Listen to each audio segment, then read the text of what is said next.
बिस्मिल्लाहिर्रहमानिर्रहीम।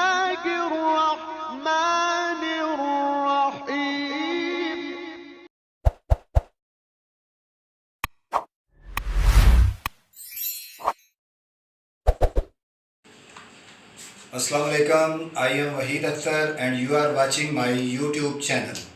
तो स्टूडेंट्स, आज हम 9th क्लास का लेक्चर नंबर 5 जो है वो करेंगे, जो कि रिलेटेड है हमारी एक्सरसाइज 1.3 से, और जिसका आज हम क्वेश्चन नंबर 6 करेंगे। तो जो स्टूडेंट्स आज फर्स्ट टाइम मेरे इस चैनल पे आए हैं, सबसे पहले वो इसको सब्सक्राइब कर लें और इसके प्रीवियस 4 लेक्चर जो है वो ज़रूर रिवाइज़ करें, ताकि चैप्टर नंबर 5 की जो है ना वो आपको समझ आ जाए। तो बेटा चलते हैं हम अपने क्वेश्चन की तरफ। क्वेश्चन नंबर 6 की स्टेटमेंट के मुताबिक, if A is a given matrix 1 - 2 3 4 and B 0 7 - 3 8 and we have to find two parts. पहले नंबर पर हमने 3a - 2b फाइंड करना है, फिर हमने 2a t मीन्स ट्रांसपोज और -3b t ट्रांसपोज ये फाइंड करना है। तो बेटा सबसे पहले मैं फर्स्ट पार्ट करने लगा हूँ। इसके लिए आपको पता है कि लेफ्ट हैंड साइड लेनी है आपने। पहले left hand side is equal to वो है 3a। एक ही साइड है तो आप ये दो अलग अलग साइड्स नहीं है, आप इसको अलग सॉल्व कर लें और इसको अलग सॉल्व कर लें। जब आपने कोई चीज़ प्रूव करनी होती है तो फिर जो है वो दो साइड्स ले लें। तो पहले नंबर पर हमने फाइंड करना है 3a - 2b। तो बेटा वो कैसे आएगा, देखें 3 एज इट इज और फिर a लिखा है तो a का मैट्रिक्स लिख देंगे। फिर कौन सा साइन है, माइनस, और वैल्यू है 2, और फिर मैट्रिक्स कौन सा होगा, b। अब इनकी वैल्यू हमें गिवन है, a ये दिया गया है 1 - 2 3 एंड 4, और b की वैल्यू ये गिवन है 0 7 - 3 8। क्यों बच्चों, वैल्यू लिखनी आ गई, a की जगह पे a की वैल्यू, b की जगह पे b, बाकी एज इट इज लिख दिया। अब ये 3 हर वैल्यू से अंदर मल्टीप्लाई होगा, इसको लिखेंगे 3 - 6, फिर ये 3 3 9 एंड 3 4 12। इसी तरह ये माइनस वैसे रहेगा और सिर्फ 2 को मल्टीप्लाई करना, क्योंकि बाहर ये माइनस को नहीं अंदर मल्टीप्लाई करना। 2 0 0, फिर 2 को 7 से 14 हो जाएगा, फिर 2 को -3 से -6, फिर 2 को 8 से 16। तो ये दो मैट्रिक्स आ गए हमारे पास। इनको हम सब्ट्रैक्ट कर सकते हैं क्योंकि इनका ऑर्डर सेम है। आपको पता है कि ऐड और सब्ट्रैक्ट करने के लिए ऑर्डर मस्ट बी सेम, तो इनका ऑर्डर सेम है।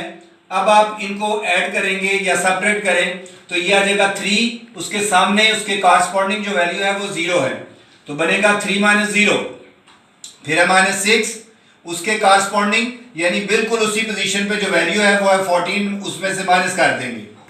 इसी तरह बेटा दूसरी रो में से 9 इसके कॉरस्पॉन्डिंग है -6, तो 9 लिखेंगे, ये माइनस माइनस क्या हो जाएगा, प्लस, तो यहां पर प्लस का साइन 6 हो जाएगा। फिर यहां पर लिखेंगे 12 और ये माइनस करेंगे 16, बिल्कुल इसके सामने है तो माइनस का 16। तो बेटा इनको सॉल्व कर लें, सिंप्लीफाई करने से ये आ जाएगा 3, ये माइनस, दोनों माइनस के हैं, दोनों सेम साइन हो तो आंसर के साथ वही साइन आता है, और ये 20। और इसी तरह 9 + 6 15, और 12 में से -16 कितना होगा, 4। तो ये हमने इसका फर्स्ट पार्ट जो है वो सॉल्व कर लिया है।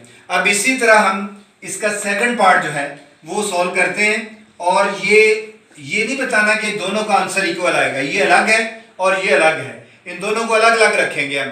तो अब लिखें इसको 2a t ट्रांसपोज और -3b ट्रांसपोज। तो बेटा इनकी वैल्यू पुट कर दें, 2 एज इट इज, a उसके ऊपर ट्रांसपोज, फिर -3b और इसके ऊपर भी ट्रांसपोज लिखा हुआ है। तो a की वैल्यू फिर देख के लिखेंगे 1 - 2, और ये है 3 4, फिर b की वैल्यू है 0 7, और ये वैल्यू दी गई है -3 और 8। तो पहले बेटा आपने याद रखना है, पहले ट्रांसपोज लेना है और फिर मल्टीप्लाई करना है। तो मैं ट्रांसपोज जो है इसका पहले लूंगा, ये 2 ट्रांसपोज को आपको पता है कि ये रो होती है, रो को कॉलम में चेंज कर देंगे, change the rose into column. ये रो इस तरह लिखी है, इसको मैं कॉलम वाइज लिख दूंगा 1 माइनस 2। इसी तरह ये रो है, इसको बेटा कॉलम वाइज लिख दूंगा 3 4। तो ये ट्रांसपोज ले लिया, ट्रांसपोज खत्म हो जाएगा। फिर -3 वैसे ही, इसका भी ट्रांसपोज उसी तरह लेंगे। ये रो है, इसको कॉलम में लिख दें 0 और 7। ये रो, इसको भी कॉलम में लिख दें। अब बेटा आप इसको 2 से मल्टीप्लाई करें, हर वैल्यू से मल्टीप्लाई होगा 2 2 3 जार 6 एंड माइनस का 4 एंड 2 4 जार 8 एंड माइनस इसको मल्टीप्लाई करेंगे 0 से, 0 ही रहेगा। ये माइनस का 9 होगा और ये 3 7 जार 21 और 3 8 जार 24। अब बेटा इन दोनों को बिल्कुल इसी तरह ही सबट्रैक्ट करेंगे। तो लिखते हैं हम 2, उसके सामने क्या है 0, फिर है 6, उसमें से ये माइनस करना है 9 माइनस का, तो माइनस माइनस क्या हो जाएगा प्लस, ये 9। इसी तरह बेटा दूसरी रो में से -4, इसके सामने -21 कर देंगे, -4 और ये वाला -21। फिर बेटा क्या है 8 और इसके कॉरस्पॉन्डिंग है 24, तो -24। अब हम इसका फाइनल आंसर लिखने लगे हैं। ये आ जाएगा 2, ये 15 और ये हमारे पास दोनों आंसर माइनस क्या, वैल्यू माइनस की, आंसर भी माइनस का होगा, दोनों को ऐड कर लेंगे 25 और ये हमारे पास 8 में से 24 माइनस का 16। तो ये बेटा इसके दोनों पार्ट जो है वो हमने सॉल्व कर लिए। जी नेक्स्ट क्वेश्चन है बच्चों, इसका अपनी बुक से स्टेटमेंट इसकी चेक कर लें कि if this statement is equal to 7 10 18 और 1, तो आपने ए और बी की जो है वो वैल्यू फाइंड करनी है। सबसे पहले आप क्या करेंगे बेटा, इसको सिंप्लीफाई करने के लिए इस 2 को पहले अंदर मल्टीप्लाई करें हर वैल्यू से। ये हो जाएगा 4 और ये 2 इससे मल्टीप्लाई 8, फिर 2 इससे मल्टीप्लाई -6, फिर ये 2a आएगा। इसी तरह आप 3 के साथ मल्टीप्लाई करें, 3 1 जार 3, फिर 3 को b से मल्टीप्लाई 3b, फिर 3 8 जार 24 और ये माइनस का 12 इज इक्वल टू, ये है 7 10 18 और 1। क्लियर। अब आप बेटा लेफ्ट साइड पे इन दोनों को ऐड करेंगे उसी तरह ही। ये देखें 4 इसके कॉरस्पॉन्डिंग है 3, 4 + 3 लिखेंगे, फिर 8 इसके कॉरस्पॉन्डिंग यानी बिल्कुल उसी पोजीशन पर जो वैल्यू बनती है 8 + 3b, फिर दूसरी रो इसमें ऐड होगी, -6 इसके सामने 24 है और स्टूडेंट्स ये है 2a, इसके सामने -12 है, तो 2a - 12 इन दोनों को ऐड कर लिया और ये वाली वैल्यू एज इट इज आएगी 7 10 18 एंड 1। अब बेटा ये दोनों वैल्यू ऐड हो सकती हैं क्योंकि दोनों डिजिट हैं, तो 4 + 3 ये बन जाएगा हमारे पास 7, बट इसको नहीं ऐड कर सकते। कुछ स्टूडेंट इसको ऐड कर देंगे, वो गलत हो जाएगा। अगर इसके साथ भी b होता तो फिर ये ऐड हो सकता था, अब ये ऐड नहीं हो सकता। हम इसको ऐसे ही लिखेंगे 8 + 3b, क्योंकि एक डिजिट था और एक हमारे पास b की अननोन ये वैल्यू थी। इन दोनों को भी सॉल्व कर सकते हैं, तो 24 में से 6 18 आ जाएगा। इसको भी नहीं कर सकते क्योंकि इसके साथ a है उसके साथ a नहीं है, तो ये वैल्यू b वैसे लिखी जाएगी और इक्वल टू की वैल्यू एज इट इज।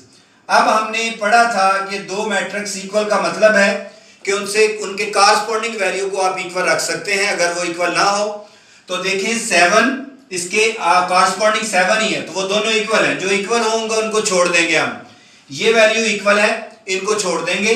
अब बारी इसकी है, ये इक्वल नहीं है तो आप इसको इक्वल कर लेंगे 8 + 3b इज इक्वल टू 10 के। तो यहां से हमने b की वैल्यू फाइंड कर लेनी है। प्लस का 8 दूसरी तरफ जाएगा तो राइट साइड पे जाके, क्योंकि इधर प्लस का था, उधर जाके माइनस का 8 हो जाएगा, तो ये बनेगा 3b 2 आ जाएगा। और क्योंकि हमने b फाइंड करना है तो 3 मल्टीप्लाई हो रहा है, उधर जाके डिवाइड, b 2/3, तो हमने एक वैल्यू फाइंड कर ली b की। क्लियर बच्चों। अब आइए देखें जरा, दूसरा हमारे पास है 18 के इक्वल है, इसको छोड़ देंगे। अब आ जाए इस पे, ये इक्वल नहीं है तो हम इसको इक्वल रख सकते हैं 2a - 12 इज इक्वल टू 1 के है। तो यहां से a की वैल्यू कैसे फाइंड होगी, 2a 1 माइनस का उधर जाके प्लस का 12 हो जाएगा। तो यहां से बेटा 2a इज इक्वल टू 13। हमने क्योंकि वैल्यू फाइंड करनी है a की, तो 2 इधर मल्टीप्लाई हो रहा है, उधर जाके डिवाइड हो जाएगा। a is equal to 13/2। ये हमारे पास a की वैल्यू आ गई। अच्छा, a की वैल्यू लिखने के लिए सुन लें, ये इम्प्रॉपर फ्रैक्शन है क्योंकि ऊपर बड़ी वैल्यू है नीचे छोटी है। तो आप इसको इस तरह लिख लें, 13 को 2 पे डिवाइड कर दें, 6 2 12 1। तो ये लिखने का तरीका क्या होता है, मिक्स नंबर बन गया है। मिक्स नंबर लिखने का तरीका होता है, जिस तरह v लिखते हैं ना बेटा, ये समझ लें कि v मैंने लिखा है ये इस तरह से, उल्टा v आपने लिखना है ये वाला इस तरह। v इधर से शुरू होता है लेकिन हमने उल्टा v लिखना है। तो जहां से शुरू किया है पहले वो वैल्यू 6, और फिर ये क्या है 1, और डिवाइडेड बाय ये कौन सी वैल्यू है 2। तो आप इसको इम्प्रॉपर फ्रैक्शन की वजह से 6 होल 1/2 लिखेंगे।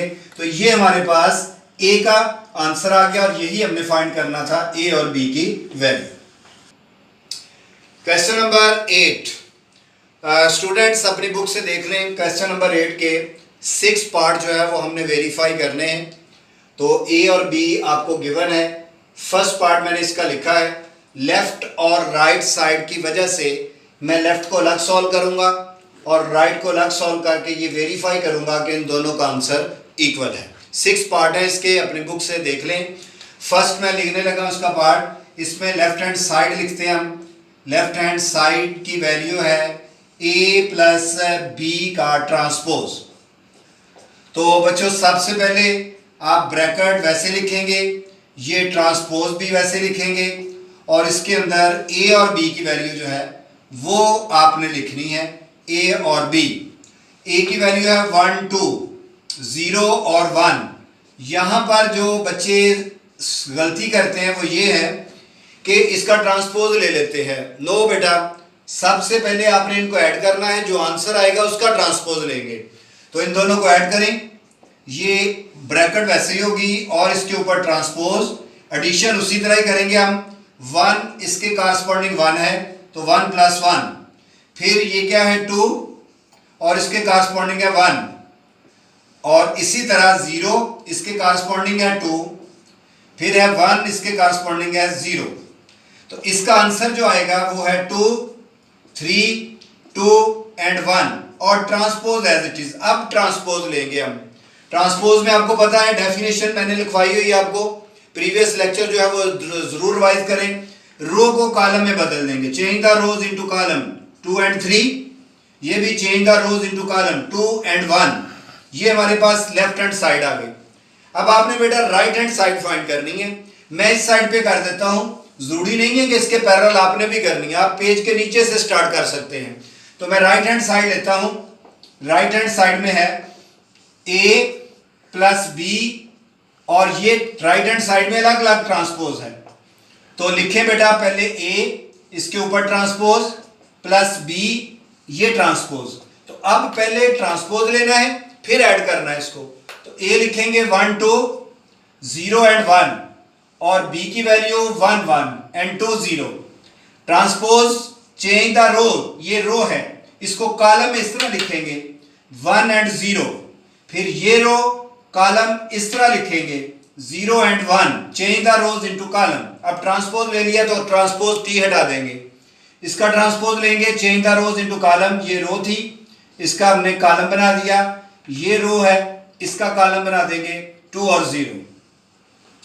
अब इन दोनों को ऐड करें, 1 उसके सामने 1, फिर 0 उसके सामने 2, फिर दूसरी रो में आ जाए 2 इसके सामने 1, फिर 1 इसके सामने 0। तो ऐड करें बेटा, ये आ जाएगा 2, ये बनेगा 2, ये 3 और ये 1। ये राइट हैंड साइड है और ये लेफ्ट हैंड साइड का, दोनों के आंसर इक्वल आ गए। लास्ट में आपने लिख देना है हेंस प्रूव्ड, ये वेरीफाई हो गई जो उसने स्टेटमेंट दी थी। तो ये इसका मैंने पहला पार्ट जो है वो सॉल्व किया। नेक्स्ट पार्ट इसी का, वो पहले प्लस के साथ आपने वेरीफाई करना था, सेम क्वेश्चन है, अब आपने इसको सब्ट्रैक्शन के साथ वेरीफाई करना है। तो इस क्वेश्चन में मजीद आपको समझ आ जाएगी। बिल्कुल उसी तरह बेटा मैंने लेफ्ट हैंड साइड लिखी है इसकी, अब उसी तरह इसको सॉल्व करूंगा कि ब्रैकेट वैसे ही और इसके ऊपर जो है ट्रांसपोज जो है वो भी वैसे ही ए की वैल्यू लिख देंगे और माइनस बी की वैल्यू। ए की वैल्यू हमारे पास है 1 2 0 1 और बी की वैल्यू 1 1 2 0। अब आपने पहले इनको सब्ट्रैक्ट करना है, फिर आपने इनको ट्रांसपोज में कन्वर्ट करना है। तो सब्ट्रैक्शन के लिए 1 इसके सामने ये 1 है, 1 माइनस 1 हो जाएगा। फिर 2 के सामने ये 1 है। फिर दूसरी रो को दूसरी के मुताबिक करेंगे, 0 इसके सामने 2 है, 0 माइनस 2। फिर ये 1 इसके सामने 0 1 माइनस 0। क्लियर? अब आप इसका आंसर लिख लें जो कि होगा 0 1 और -2 एंड 1 और ट्रांसपोज ये भी है। अब ट्रांसपोज लेंगे, change the rose into column. ये रो, ये देखें ये रो है, इसका मैं कॉलम इस तरह बनाने लगा हूं 0 एंड 1। क्लियर? अब ये भी रो है, इसका भी इसी तरह कॉलम -2 एंड 1। और ये लाइन आपको समझाने के लिए मैंने बनाई है ताकि आपको पता चले रो ये है और कॉलम ये है। तो ये हमारे पास लेफ्ट हैंड साइड कंप्लीट होगी। इसी तरह ही आपने राइट हैंड साइड लेनी है। आप पेज के नीचे कर सकते हैं, मेरे पास इधर स्पेस थी, मैं इधर करने लगा हूं A transpose minus B transpose. तो बच्चों A ट्रांसपोज उसके ऊपर वैसे ही, माइनस B और ट्रांसपोज इसके ऊपर। तो A की वैल्यू फिर लिखें 1 2 0 1 और B की वैल्यू 1 1 2 0। ट्रांसपोज पहले लेंगे, change the rose into column. ये रो ये कॉलम लिखें, फिर ये रो इसका कॉलम लिख देंगे 0 एंड 1। ट्रांसपोज खत्म हो जाएगा।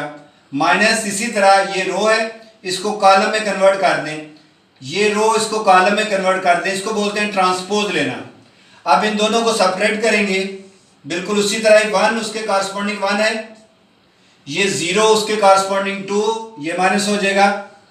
फिर 2 माइनस करेंगे 1, फिर ये 1 और इसके माइनस करेंगे इसके कॉरस्पॉन्डिंग वैल्यू 0।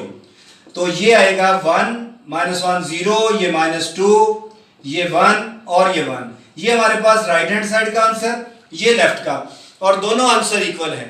लेफ्ट और राइट हमारे पास दोनों इक्वल आ गए। लास्ट में आपने लिख देना हैंस प्रूव, हैंस प्रूव। तो ये बेटा इसके सेकंड पार्ट था। अभी इसके 4 पार्ट जो है वो एक नेक्स्ट कंसेप्ट के साथ जो है वो रहते हैं, वो इंशाल्लाह हम नेक्स्ट लेक्चर में करेंगे। इस लेक्चर को रिपीट कीजिएगा। अगर आपको उसकी समझ आ रही है तो ज़रूर लाइक कीजिएगा इस वीडियो को। नेक्स्ट लेक्चर तक के लिए बेटा अल्लाह हाफिज़।